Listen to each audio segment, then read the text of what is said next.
Support comes from the Missouri Forest Products Association. Missouri produces wood pallets, railroad ties, white oak barrels, hardwood floors, and more.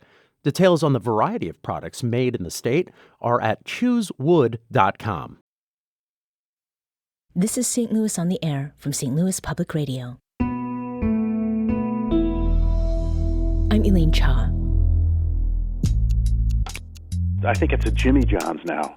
We've got to go over and dance on the Admiral. And I had this grand idea to head out and find every single one of them. Little animated elves and... It was overpriced and your food smelled like the river.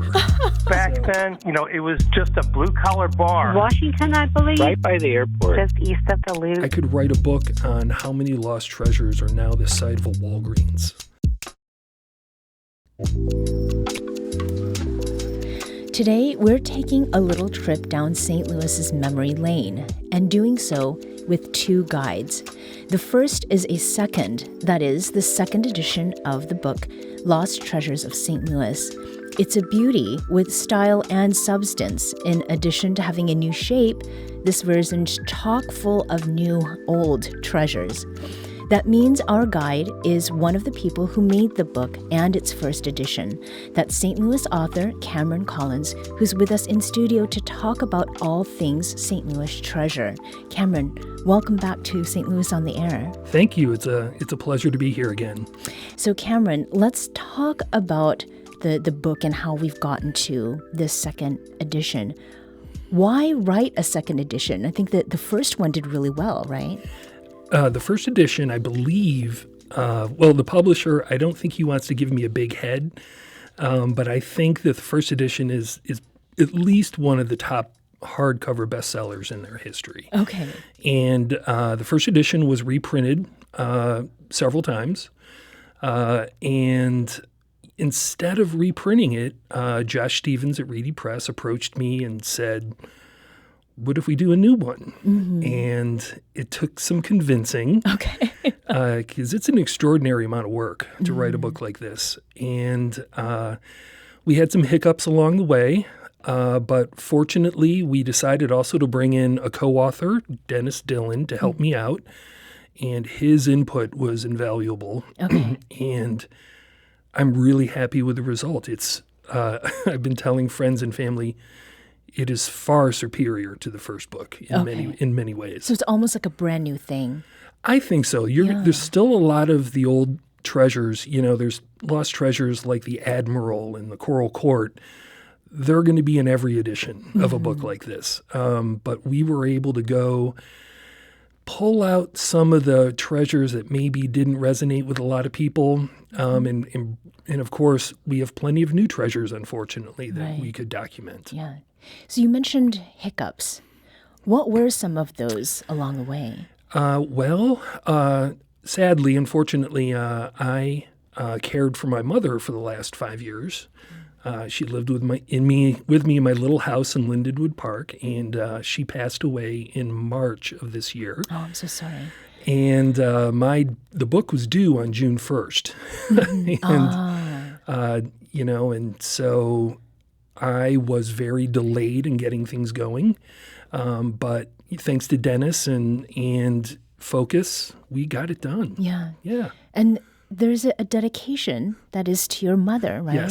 Yes. And a special piece of archival material. Tell us about that. This is just simply fascinating to me. First of all, I'm going to say that I love the dedication because I dedicate it to my mother because she always told me that the first edition could have been better. Okay.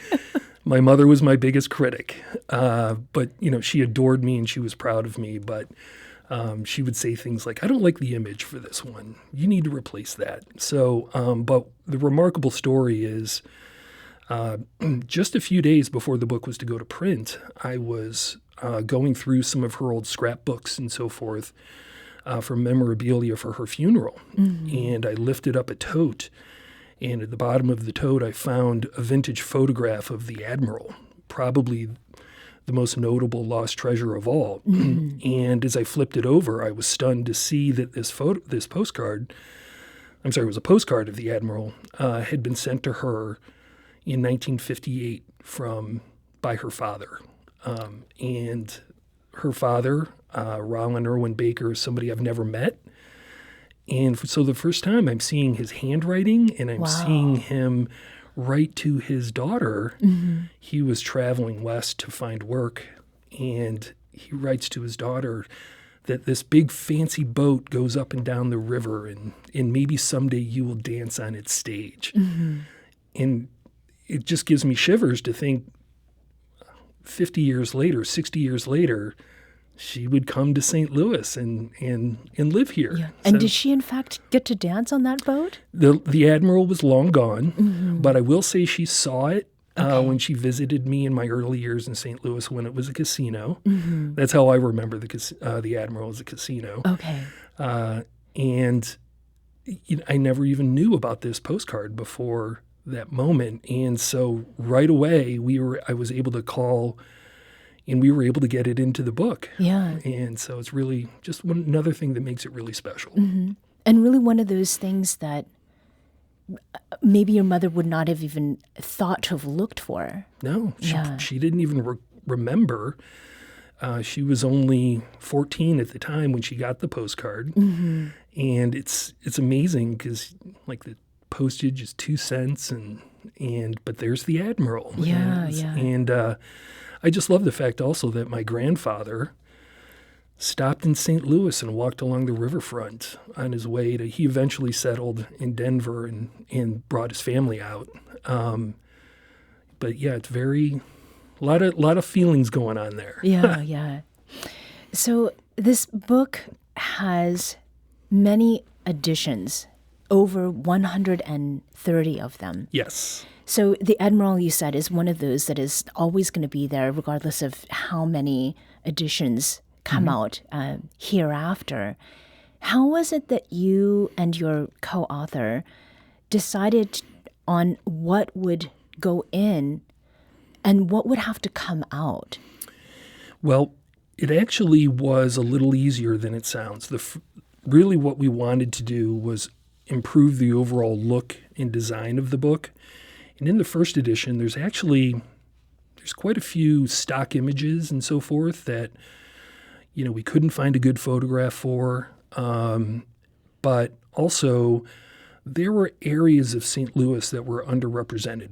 The one part of St. Louis that I really have never become familiar with is North County and Florissant and Ferguson. Sure. But Dennis, being from that area, was able to bring in a whole new list of treasures that, and some great stories. And he's a former sports writer for the Globe Democrat. So he really had some great contributions. And then, of course, since 2017, we've lost some great lost treasures. Right.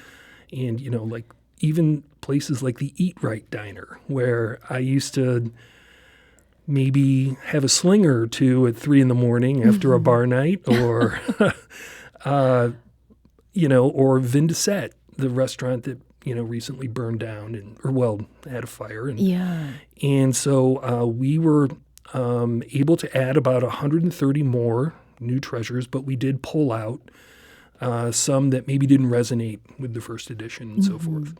And to that point about places that are no longer here, eateries, an ex-user wrote to us about Goody Goody Diner on Natural Bridge just west of Goodfellow. They'd experienced there to an electrical fire in 2019, then it never reopened, and then the building was demolished in 2020.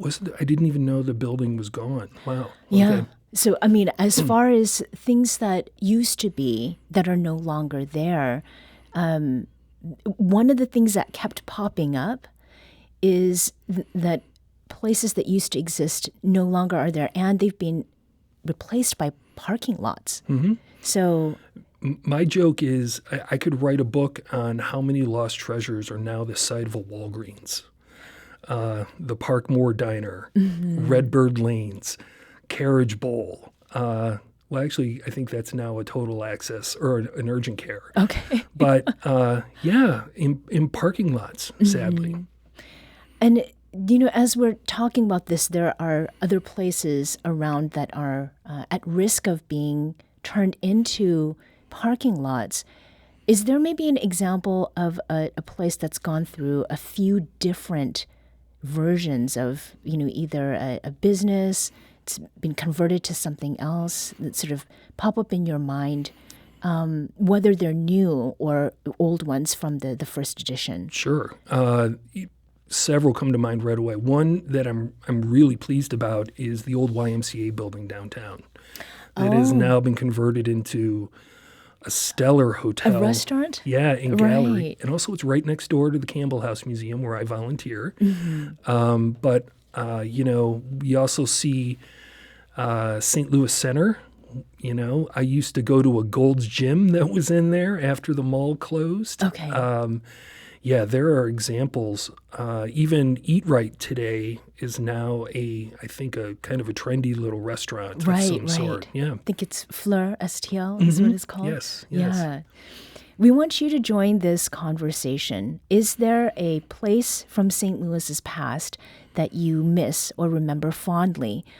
Is there a St. Louis area space that you might even have a photograph of that you'd want to share with us? Give us a call at 314-382-8255. That's 382-TALK. Or you can email us at talk@stlpr.org or hit us up via X at STL on air.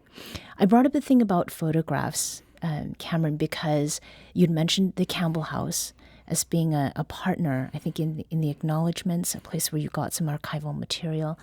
And then you had said earlier on that you had some stock images that you wanted to replace. Yes. What are some of the places where you were able to get better images than what you had initially had?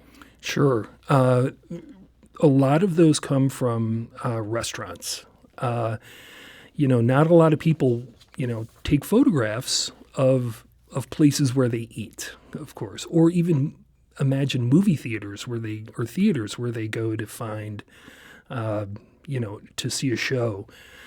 Of course, places like amusement parks and places in sports arenas, like, of course, the Arena and Sportsman's Park, plenty of photos for those.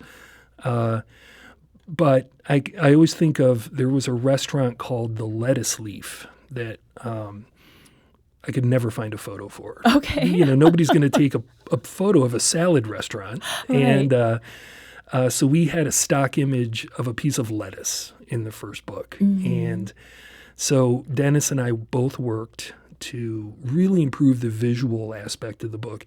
And finding photographs is extraordinarily difficult because you have to have permission from the original owner or photographer. And Dennis brought a great, one of my favorite stories is we have a Lost Treasure, the Bob Costas benefit. And so Dennis, I said to him, I was like, where are we going to get a photo of this? And he was like, let me work on it and I'll call you back. Okay. And so he does.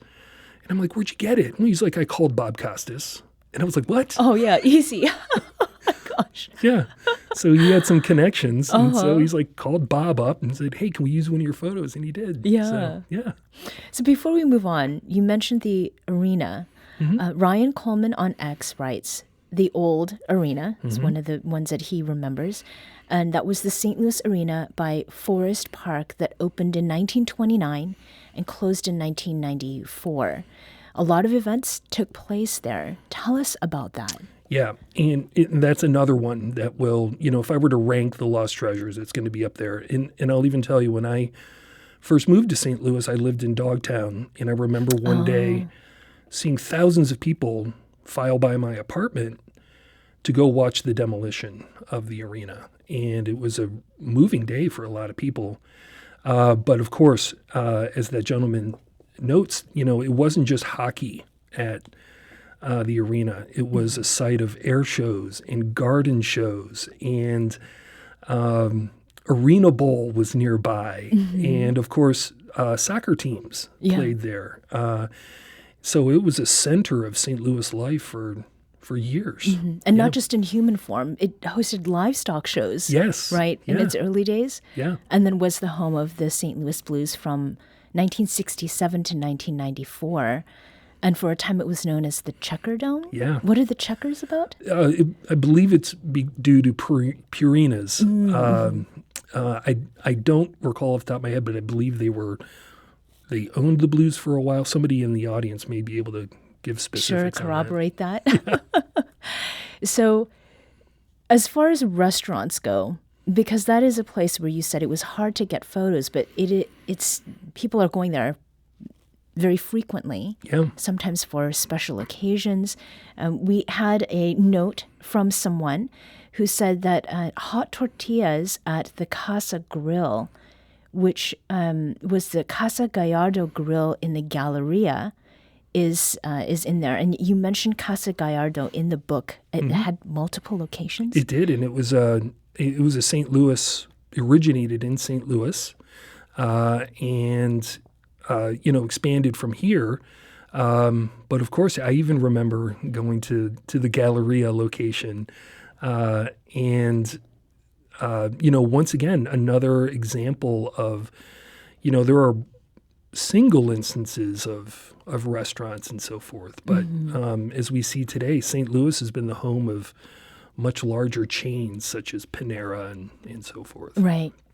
So another restaurant that has been brought up is fittingly called Yesterday's Bar and Grill in Woodson Terrace. Are you familiar with that one? That one is new to me. I'm not familiar with that. Okay, we'll have to do some research into Yesterday's Bar and Grill. Unfortunately, the name is too well suited to what we're talking about. I'll tell you that when I do events and so forth, there is, without a doubt, always a Q&A session where somebody raises their hand and says, hey, why didn't you put this one in the book? Or do you remember this place? And one of my favorite moments was a woman came up and she said, why isn't Velvet Freeze in the book? And I said, well, there's actually still one open. And she was like, well, you still should have put it in the book. Okay. So you can't win all the time. Right. Now, we're going to take a very quick break. But before that, I want to take a call from Deborah in St. Louis. And she has something to talk about that we mentioned earlier. Deborah, welcome to St. Louis on the Air. Well, thank you very much. I'm happy to be talking with you. Mm-hmm. Yes, go ahead. And tell you my story. Well, Cameron, I love the story of your mother receiving the postcard from her father. Thank you. When he was on the Admiral. And he hoped that someday she would get to dance on the Admiral. Well, as it would happen, when I was a young child in the 1950s, my dance class was one of the many dance classes that got to go over and dance on the Admiral. So I just had to share that with you. I actually did get to dance on the Admiral. Oh, great. That is amazing. And thank you for sharing that, because this is something very dear to me. When I started writing the first book, as I mentioned, I knew the Admiral as a casino. And as I moved around St. Louis to interview people, I started hearing stories about what places were like years ago. And the Admiral, of course, just the memories of people dancing and listening to Bob Cuban and going to prom and the fancy restrooms. It makes my memory just, wish that I could have seen that in its heyday. So thank you so much. Oh, it was a great place, and I had a wonderful time. And if I do come across pictures of me dancing on the Admiral with my classmates that might be in my mother's photo albums, I'll make sure to share them with you, okay? Thank you so much. Oh, that's lovely. Thank you so much for calling, Deborah. Well, and to the point about the restrooms or the washrooms, we have Jane calling from St. Louis. Jane, welcome to St. Louis on the Air. Hi, thanks for having me. And I would say ditto, ditto, ditto to Cameron and Deborah. My father apparently worked on the boat before it was actually finished as the Admiral, when I think it was a cattle barge. And then my brother was just a baby and like the youngest child that had ever been on the Admiral once it became an excursion boat. So I literally grew up on that boat from the time I was a tiny baby in the early 50s. And we also had our dance recitals on the Admiral. I have pictures of all the ladies' powder rooms because that's where our moms took our picture in our costumes before we went out to dance on the, main floor. And it was a great dance floor with Bob Cuban, of course they played.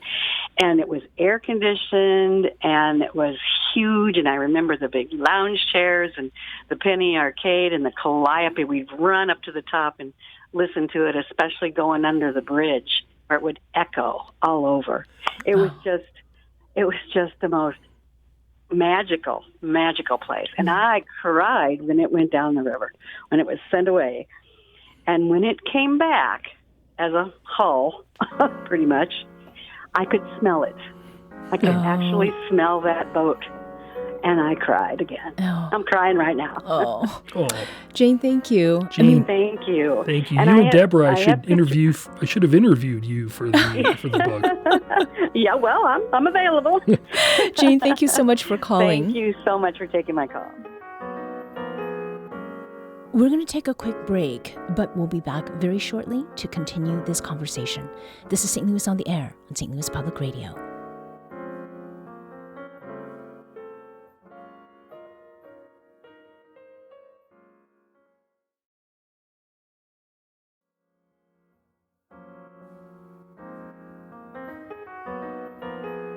Welcome back. Let's get right back to the phones. We have Mary calling from St. Louis. Mary, welcome to St. Louis on the Air. Thank you so much. Yes, go ahead. Oh, yeah. I was just inspired to call in when you all were talking about the arena because when I was growing up in Southern Illinois, we would come as teenagers to the arena to concerts. I heard you mention a lot of uses, but not the concert aspect of it. And my very first concert was Boston at the arena. Wow. And More than a feeling. Exactly. And I saw Led Zeppelin and the Moody Blues, and it was just an amazing place for that. Mm-hmm. And did you attend that concert alone, or did you go with other people too? Oh my goodness, we had a friend with a Volkswagen bus, so we just all piled in and went to the concert. That's part of the memory as well, right? Like all the people that you went with. Thank you so much. Absolutely. Thanks so much Thank for you. calling. Yeah. We also have Rich, who's calling from the Bevo neighborhood of St. Louis. Rich, welcome. Hi, Elaine. Hello. Hello, Cameron. Hi. Just to confirm, the Checker Dome was named after when Ralston Purina bought the Blues back in the late 70s, early 80s, I believe. Yes. Yeah, thank you, Rich. Yes. And also, I wasn't intending to talk about it, but my dad was a firefighter, and at the arena for many years, the firefighters union would fund its pension program through a rodeo, and it would have some sort of Western TV star as a special guest. And as a firefighter family, we got to go for free. And you're calling about a watering hole? Yes. Well, I consider this rather exemplary of the sort of saloons that used to just populate just about every corner in St. Louis.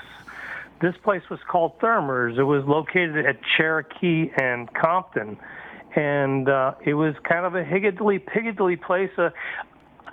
We would call it a dive today, but back then, it was just a blue-collar bar, just like anything else. And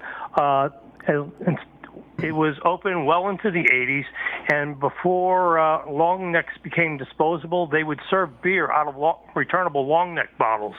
And whenever I had friends coming to town, we would go there because they were all from the South. They didn't have this sort of thing down there. And I said, this is what, if you watch Archie Bunker's place, this is what it's like in real life.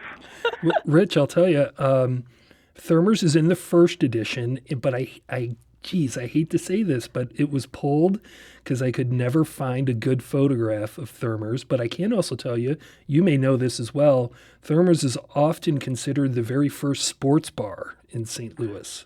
That very well may be, because North Thermer, he just placarded the walls that wasn't lined with beer cases with pictures of his son's football exploits on the gridirons of St. Mary's. Yeah. Mm-hmm. Yep.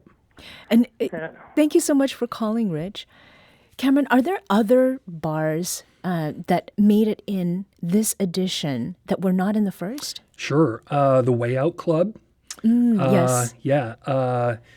There, even Dennis said to me at one point, he's like, we got a lot of bars in the book. And it kind of shows my background a little bit. But some others include Shady Jack's, the biker bar that was over on Broadway, Frederick's Music and Lounge, and then even older ones like the Biltmore Club, which is one that Dennis provided to the books. But yeah, I think we cover the bar scene pretty good in the book. So. We had Bill Stevens write in about Foam Cafe. I spent so many days there speaking with band members, a former diplomat, unhoused St. Louisans, and so many others. I was devastated when they closed. Is that a familiar chorus or refrain that you heard from people about how sad they were when they lost certain places? Without a doubt. And, I didn't mention it, but even when I saw, dozens, hundreds of people crying when the arena was demolished as well. But really that it goes to show that history comes in many forms. And while somebody may find, a battlefield or or an event to be important, others will, remember, hey, I spent important parts of my life in this structure. I always tell this story about the Top of the Tower restaurant up in North County, and I met a couple who were engaged in that restaurant, and the woman said to me, she said, on our very first date, he proposed with a ring, and she said, do you remember how dark that restaurant was? And I said, well, I haven't been there. And she's like, well, it was so dark.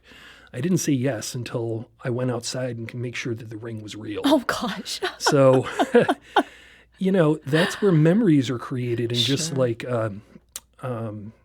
people called in to talk about dancing on the Admiral. But Foam, I remember going down to Foam and having a beer and reading a book or go to an event. It was a great little space.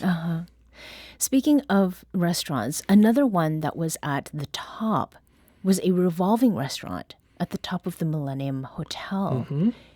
Is that restaurant in the book? The hotel is in the book. Okay. So the hotel is there, and of course the Millennium, I believe, still stands empty on the riverfront. But yes, I do, and I even recall being in the rotating restaurant myself. So that's one I remember. So are there many places that do, if they've not been replaced by parking lots, that stand empty and maybe waiting for the next thing to happen? Sure. How about the Railway Exchange Building where Famous-Barr was? Still, I think it's in some sort of stage of being renovated. The Jefferson Hotel, which was built for the World's Fair. I think that may be in the same category. St. Louis does, reuse its structures. They also tear things down too quickly. But many will go through several iterations. Yeah. Maggie May on X wrote about a very specific thing at Famous-Barr on that topic. She wrote Famous-Barr French onion soup. So it was among several downtown St. Louis department stores, sometimes called Famous and Barr. The store became a division of Macy's in the early 2000s, but finally closed in 2013. And that was in the Railway Exchange Building downtown that you were just talking about. What about that French onion soup, though? Yeah, and this is one that is discussed prominently in the book. In Famous-Barr, in the big three downtown, Stixbury and Fuller, Scruggs, Vandervoort, and Barney, they play big roles in the book. There are amazing memories for people going to Miss Hulling's cafeteria after a day at Famous-Barr, riding the escalators, checking out the Christmas displays, and we still have department stores out in the county and so forth, but the time of going downtown and seeing if Famous-Barr's displays were better than Scruggs. Those days are kind of in the past now. Yeah, they are. Yeah. Robert is calling from Troy, Missouri. Robert, you're on St. Louis on the Air. Oh, thank you so much. Sure, go ahead. Oh, I was thinking about I was brought up in Berkeley, the little township of Springdale, right by the airport. There used to be an amusement park there called Holiday Hill. Yep. And there's still an old cemetery there. It's a black cemetery. And we're doing work there and trying to clean up all the brush and stuff. It's just overgrown. But that was a great place to live back then. They had Ace's Stables down there, and they had, where 170 is, they had a bridle path that they would take their horses and go up, and of course we'd ride our motorcycles on it too. And it was just a fun place to live as a kid. I love hearing that. And also, let me chime in and add, one of my favorite contributions from Dennis was the Carrollton neighborhood, which was also... Yes. I had friends that lived there, and all my half-sisters and stepsisters, they swam in the swim meets there at Carrollton and Paddock, and it was a great time. Yeah. And Carrollton, actually in the book, I have a photograph of, I trespassed to get in there, but you can actually still go and see the roads and the driveways. Yeah, and the old pool's still falling apart there, but it was a great pool, and they had a little country club. It was very affluent, too. It was a nice neighborhood. Yep. Thank you, Robert, calling from Troy, Missouri. Let's now go to Jerry, calling from O'Fallon, Missouri. Jerry, please go ahead. One of our main hangouts like 40 years ago was a place called Powers on Central Avenue, I guess just north of Forsyth. And across, I think it's a Jimmy John's now, and just north across the alley, it was a place called CUNY's, which is now John P. Fields. And it's kind of a nice, much nicer, upgraded atmosphere. But at that time, I mean, they literally had like a wooden screen door. It was like a small saloon or tavern you'd see in some small town somewhere. And we used to say, because it's right, a block away from the courthouse, that probably a lot more cases got solved there than actually in the courthouse.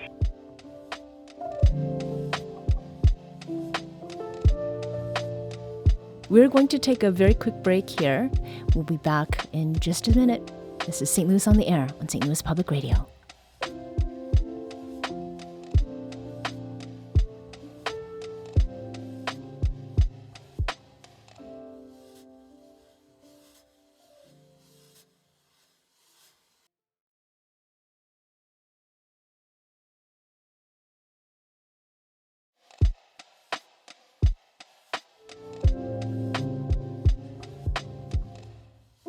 Welcome back. Before we get too far, I want to ask about the mileage that you covered. So for this new edition of the book, I understand you drove 600 miles around the region, and that was all in one day. Correct. What was that all about? So I had a germ of an idea come up, and it was not too long before the book was to go to print. And sadly, many of listeners will know about the St. Louis parish closings this summer. 35 were closed and 15 were merged. And I had this grand idea to head out and find every single one of them and photograph them in a new feature for the book. I had no idea how big the St. Louis Archdiocese is. And I found myself traveling down to St. Genevieve County, Jefferson County, North County. When I finally arrived back at my house at later than 11 o'clock at night, I had driven more than 600 miles, and I still hadn't gotten to the city parishes. Wow. So I still had to go out the next day and get the rest of them. And it was actually quite a stressful day. When I suddenly started to realize how much work was ahead of me, and in some of the places I went, I didn't have cell reception, so I was getting lost. Yeah. And But I'm really happy with it turned out. So every one of those parishes has a photograph in this feature of the book. Yes. And I will even share that in a rural part of the state, I made the mistake of turning around in somebody's driveway. And I was confronted by an angry individual who, fortunately, I was allowed to talk myself out of the problem. Okay. But it was a little wild. So you were doing God's work, and you had Godspeed with you. It helped when I finally explained I was looking for a church. Right, right. Jim is calling from St. Louis. Jim, welcome to St. Louis on the Air. Yeah, good afternoon. I used to work downtown in the early 80s at the famous old Famous-Barr building, and just wanted to say the windows, Christmas windows on that building were legend at the time. But referencing an old restaurant just down on 11th and Pine or in that area, it was the old O.T. Hodges, which was just a famous place to rub elbows with everybody from three-piece suitors down to indigenous who they sometimes hired for busboys, and it was just an amazing kind of old memory that I had. And Jim, that is one that's in both editions of the book. Yes. Yep. Thank you, Jim. Prominent place. Let's now go to Nina, who's calling from Kirkwood. Nina, welcome. Hi, thank you. One of my fondest Christmas memories was my parents taking all of us kids down to walk around on the streets of St. Louis, downtown St. Louis, and look in the windows at Styx and Famous. They were absolutely beautiful and charming, full of little animated elves and trees. It was just adorable. And then we would go up to, might have been the 8th floor, and go through Santa Land, just among my greatest childhood memories. That was in the 60s, maybe even into the early 70s. And then Boyd's, across the street in the basement, had the monorail. Yep. And we didn't get to ride the monorail every year because it was expensive, at least for us. But I do remember riding it at least once. It was only for little kids. You'd walk up on a platform, and it was hanging on the ceiling in the basement at Boyd's basement. So those are my greatest Christmas childhood memories. Nina, thank you. Thank you. And we also have Leslie, who is calling from Kirkwood as well. Leslie, welcome. Thanks so much. Yeah, my husband and I started dating in the early 90s, and we lived way out in the exurbs of Wildwood, and we would travel to St. Louis for this cool little coffee shop that I think was called the Del Mar Triangle Cafe, but it was just east of the Loop, and it was just a kind of a really cool, funky, a little bit shabby place that had books and games and just felt like a cozy living room, and we really missed it when it was closed down, and now the building's not there. Oh, I wish that sounds like my kind of place. I wish, I apologize, I don't know about that, but it sounds like a place I would have enjoyed. Yeah, that was the Del Mar Triangle Cafe. Thank you so much, Leslie, for calling. We also have from Sketchy City on X, who writes about Coffee Cartel, which I remember. That was in the Central West End. And then we have Christy from St. Louis County on the line. Christy, welcome. Hi. I just wanted to mention the St. Louis Public High School Stadium, if it hasn't already been talked about. It was a stadium that all of the high schools would participate in on Saturday football games. Sometimes they would do 2 or 3. And then at the end of the season, there were championship games where there was a parade within the stadium of all the high schools and their bands. I was a little young, but I had cousins who participated, so I got a chance to go there. It's been gone for quite some time, but it was a really wonderful gathering place as I think back for kids all over St. Louis City. And Christy, what are some of your best memories from that place? Well, they're very vague. It was on Kings Highway near St. Louis Avenue. And it was just a big deal event. You'd hear all these bands. It was kind of like the Super Bowl of football for St. Louis high school students. Christy, thank you so much for calling. It is in the book. It is. It's in both editions. That's one I think I would keep in there Why is that? That's just a special place for people with a lot of memories, and also a perfect example of one where we found a much better photo for the second edition. Oh, great! And where did that photo come from? It may have been the Missouri History Museum. They were a huge contributor to the book and a big, massive help. Yeah. We also have Steve calling from St. Louis. Steve, welcome to St. Louis on the Air.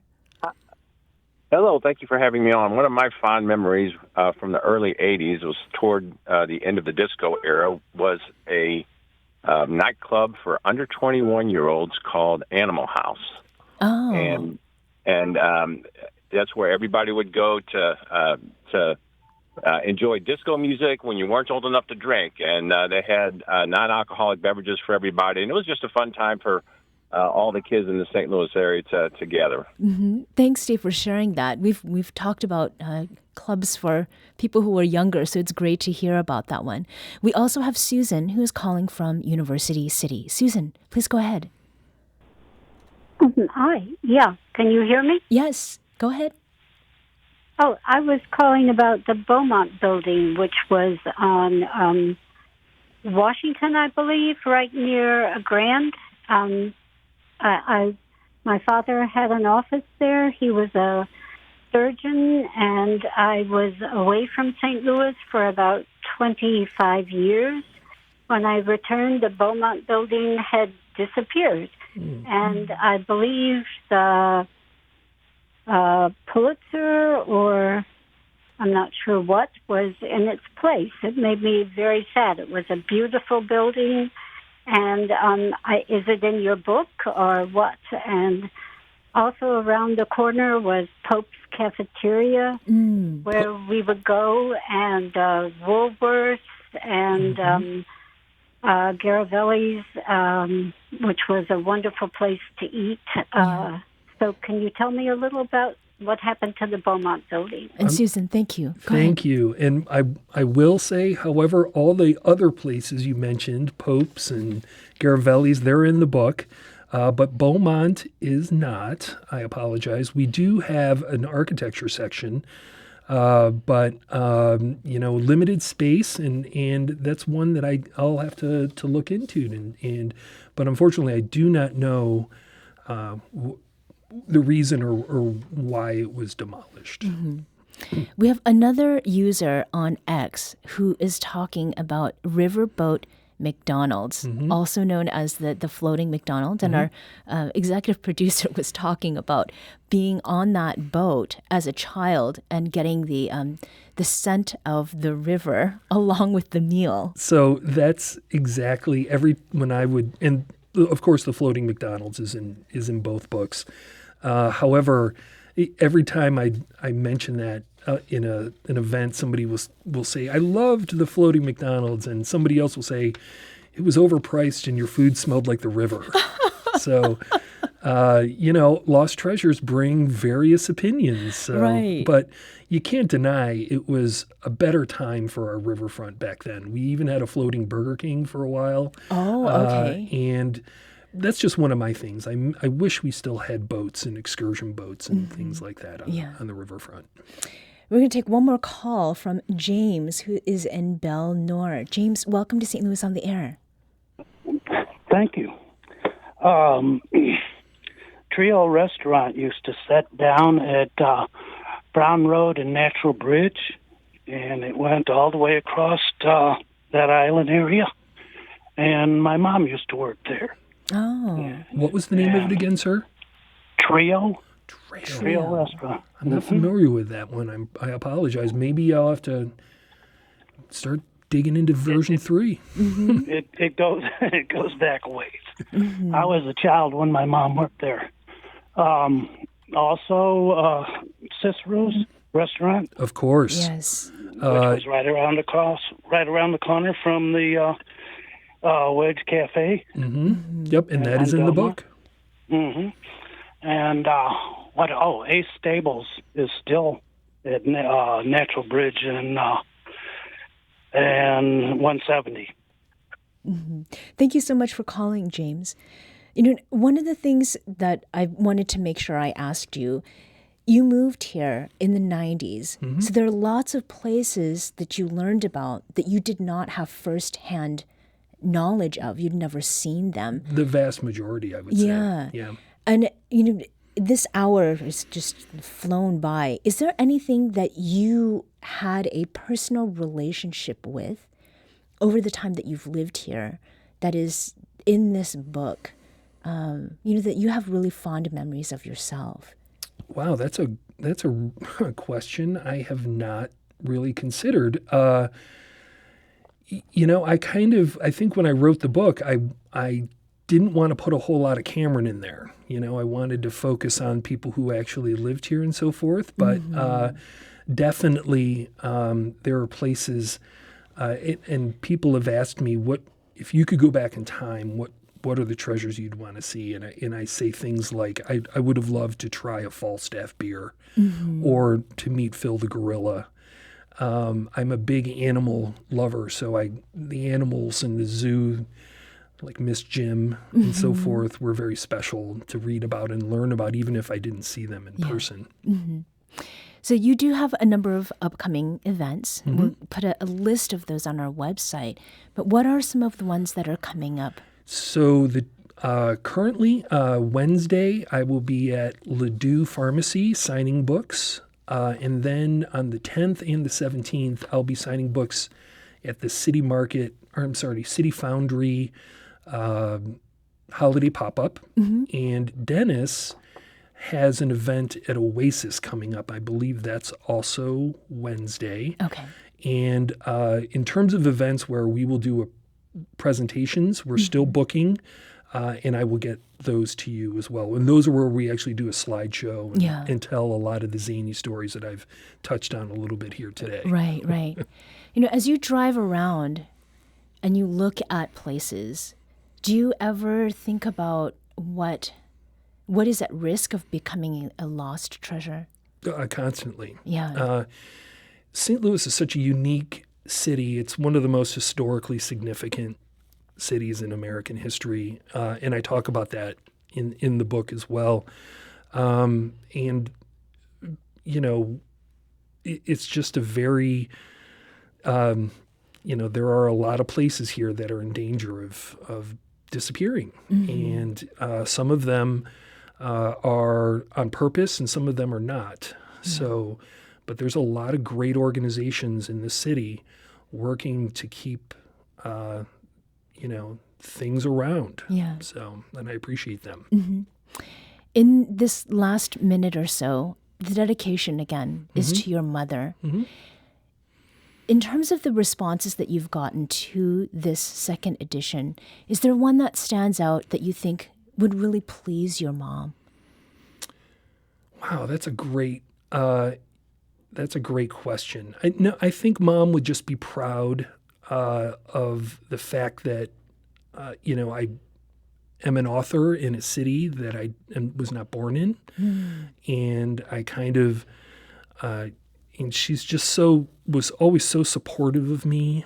And sometimes I would take her, like there's some friends I have up at Bellefontaine Cemetery where that they are huge in the history scene of St. Louis, and they've met her, and they always bring her up and say, your mother was such a wonderful person, and she never kept quiet. Yeah. And she's a big part of it. Cameron Collins is co-author with Dennis Dillon of the second edition of Lost Treasures of St. Louis. Thank you so much for joining us today. Thank you. It was a pleasure.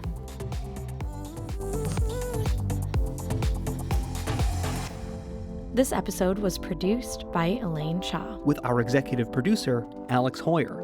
Our audio engineer is Aaron Dorr. This podcast was mixed and edited by Aaron.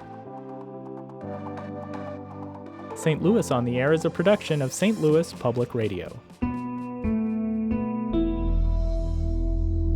Understanding starts here. St. Louis on the Air proudly supports local artists by using music from Life Creative Group. Do you find yourself regularly listening to episodes of St. Louis on the Air? Suggest us to a friend you think might enjoy our conversations. And leave us a review and rating on Apple Podcasts on the App Store. It's the simplest way to help people discover our show. Thanks. St. Louis Public Radio is a member-supported service of the University of Missouri St. Louis.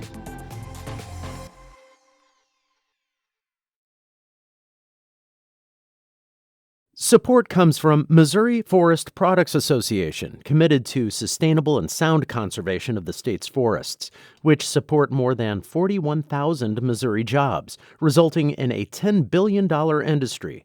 ChooseWood.com.